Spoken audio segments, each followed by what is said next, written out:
Welcome to this week's edition of the Weekly Travel Alert. I'm Steve Glenn. I'm Paul Glenn. Hey, Paul, today we're going to talk about the big three, United, Delta, American, and we're going to share with our customers who wins the battle of the best of the big three. Okay. Which airline is numero uno? Right. But before we do that, we're going to go through the Weekly Travel Alert, sponsored by Executive Travel. You can find us on YouTube. Where? Under Executive Travel, all spelled out. You bet. Our website is executivetravel.com, and we're happy to every week send out 100,000 emails called the Weekly Travel Alert that go to people around the globe, and they say they enjoy getting it. So this is this week's edition of the Weekly Travel Alert. Here we go.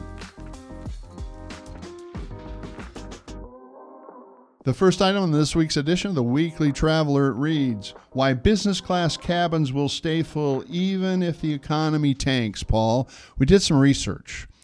In the next 5 years, $70 trillion of wealth will be transferred from the baby boomers to the next generation down. Okay. As the baby boomers fall away. Now, how big is $70 trillion? The gross domestic product of Italy is $2 trillion. Wow. It's 35 times the GDP of Italy. Okay. Is going to transfer. Now, what's going to happen? Number one, the poor old man dies 7 years earlier than the woman. So first of all, the woman baby boomer is going to have massive amounts of wealth, and they're going to spend it. They're going to spend it with luxury. And they travel. And they're going to travel. They want experiences. They've got all the possessions they want. They want to get rid of their possessions and travel. So number one, the baby boomer female is going to have lots of money, and they're going to do it in style. Makes sense. Okay. Next is the X generation, your generation, is going to be having trillions of dollars, and you've already make those distinctions, a lot of those people, and the millennials and below, that we don't want possessions, we want experiences. And they're going to do multi-generational trips. They're going to do all those things about family. It's going to be a massive shift to luxury, which means they're going to keep those business class seats full. Yep. And we've seen that already with United extending their business class seats, Delta, American, they're all going luxury. Okay? So that's number one. Number two on this week's edition of the Weekly Traveler reads, United Airlines bold play, more suites, more comfort, more business flyers, just as we talked about. Their new 787, their Boeing 787-9. The Dreamliner. Man, they're going to have doors covering the business class seats. They've got front pods row, up or is front. this for all of them? The first two rows will actually have some super duper suites. That's what I saw. They're differentiating a row or two. They basically all got rid of first class. Now they're building first class and calling it Business Plus or whatever. And so it's amazing how the world returns, but they're going all in on an upgraded product. Well, I think what we're seeing is that they're following the path of what we've seen with the airlines out of the Middle East. Absolutely. So, where they're selling those and people are paying a premium. It's not uncommon to see a business class, first class ticket on an Emirates or something for $20,000. And so as they look at where the revenue's coming from, and as they're betting on the front of the plane staying full, they're also saying we need to make sure we've got more that people are willing to pay for, so that as the back, I flew to Hawaii a couple of weeks back and the plane was half full, especially in the back of the airplane coming home. So, oh my gosh. But the front of the plane was full. So if people are willing to pay for the front of the plane, because it wasn't upgrades that were filling the front of the plane, because the upgrade list was empty. People were actually paying for those. Yep. Yeah. Or using miles or using something. So something of value. I need to use my miles. I hate to pay with dollars. Okay. Hey, the third item on this week's edition, so we can get you to our comparison of the big three, reads, Delta loves Airbus. Should American travelers care? Basically, Paul, Delta's buying 43 Airbuses, which are made where? Primarily in Europe. In Europe, yep. Boeing is made in the U.S. So if Americans believe buy the USA, we should be buying Boeing.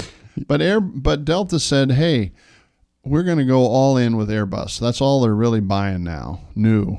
And so it's just interesting to point out that you've got an American company who loves to say we're all about America, basically not buying American planes. There's a lot that goes into this, I'm sure, especially with some of the challenges that have come with Boeing over the last couple of years, and the mindset of things and the mindset of travelers that aren't regular travelers with the fear. So I'm sure there's so many different thought processes that get put on the table regarding a decision like this. But I think it is a valid point that most people don't recognize. I just rode on a Neo 321 on Turkish Airbus, brand new plane, and it's pretty smooth. Pretty deal. nice. Pretty nice deal. No, I like the new Boeing 737 MAX. So yeah, it's a good plane. Yeah, good plane. Now we're to the meat of the weekly travel alert. Thanks, Executive Travel sponsors us every week, and hopefully you can go to executivetravel.com to sign up for our weekly travel alert that comes out via email. But here's a list, and Paul, I went and compared all the major three airlines: United, American, and Delta. Okay. Which airline is best when comparing the big three? You ready to go? Let's do it. The global network. Who has the best global network? If you look at United, it really is the strongest. They've got Asia, they've got Europe, they got South America, they got great domestic routes. Compared to Delta and American's strong in Latin America, and Delta's strong in Europe. Yeah. But overall, United wins this one. Yep. We agree? Yep, I agree. Okay, number 2, customer service. I have. They weren't talking about the airlines, Yeah, right? I'm talking about, it's an oxymoron. That word's an oxymoron. I had, comparing United's better than American and worse than Delta. Okay. So Delta's a winner here. Would you agree with that? I agree with that. All right, now business class. Here's what we've got, the business class. This domestic, international, what's the... International. Okay. Now, Delta one's very strong. American is pretty mixed, and until their new product comes out, I think they're probably in the third place. Yeah. But I still put Polaris as probably the number one in the international marketplace. I think as long as, you are flying on a United plane, because with some of their partners, it doesn't have the same level of product that United does. But Polaris is a good service, has good quality as far as the seating and bedding itself, and then also the food is decent. So for airline food can be. Now lounges. Yep. This is your and I's favorite. Yep. So you've got United has the Polaris and the United clubs, and Delta has the Sky clubs. They're all being upgraded, and American has Admirals clubs. They're kind of outdated a little bit. So once again, I'm saying United wins this with their Polaris lounges, and they've just updated the one in Chicago. Just opened a week ago. Added 50% in size, and they went all in. Did you go through I that? didn't get Okay, I into would say you just came through there yesterday. And the United clubs are great. They're expanding those, but they're all full. They're all full. That's the only negative. But still, I put United wins the business class lounge. I would agree with that. Okay. I would agree. Man, we're on a roll. Yeah, we are. All right, technology. This primarily deals with apps and other things. United has a very strong app. I love their app. Delta has a great app. And American has a solid app, but lags a little. I tied Delta and United. Okay. What do you think? I have zero experience with American because I won't fly them. But, I could agree with Delta and United being equivalent in the technology aspect. Domestic fleet. I've got United's a little bit older. Delta is newest domestic fleet. And American's mixed. They're getting better lately. But I'd have to put Delta as the best fleet, the newest fleet. Okay, I agree with that. Yep. All right. How about the frequent flyer programs? I had United was good but unpredictable. Sky Miles very diluted. It's hard to get a cheap business class seat on Delta to Europe. It's 750,000 miles. And the Advantage program frequent flyer is the best.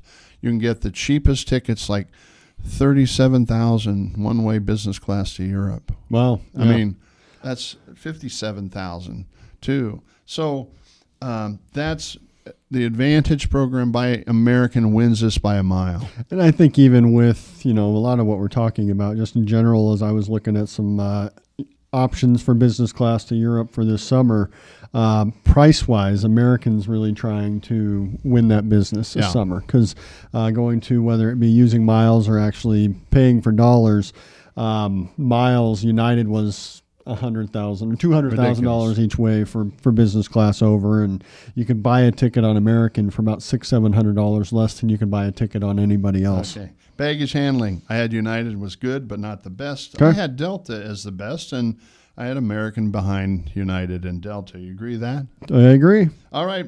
Pricing flexibility, just like you said, American wins. Yep. And actually, Delta's often the highest. Well, I think that kind of tells the story. You've got people that are loyal to United, loyal to Delta, and American wants to get the business by being the low-cost carrier because they fall short in so many of these other areas. So that's how they're trying to get the business. And then basic economy, I had Delta wins that battle with American kind of being number 2 and United being number 3. Let's add them up. Okay. I had United Airlines had 4. I had Delta with 5, and I had American with 2. Ding-a-ling-a-ling-a-ling! Delta is the winner.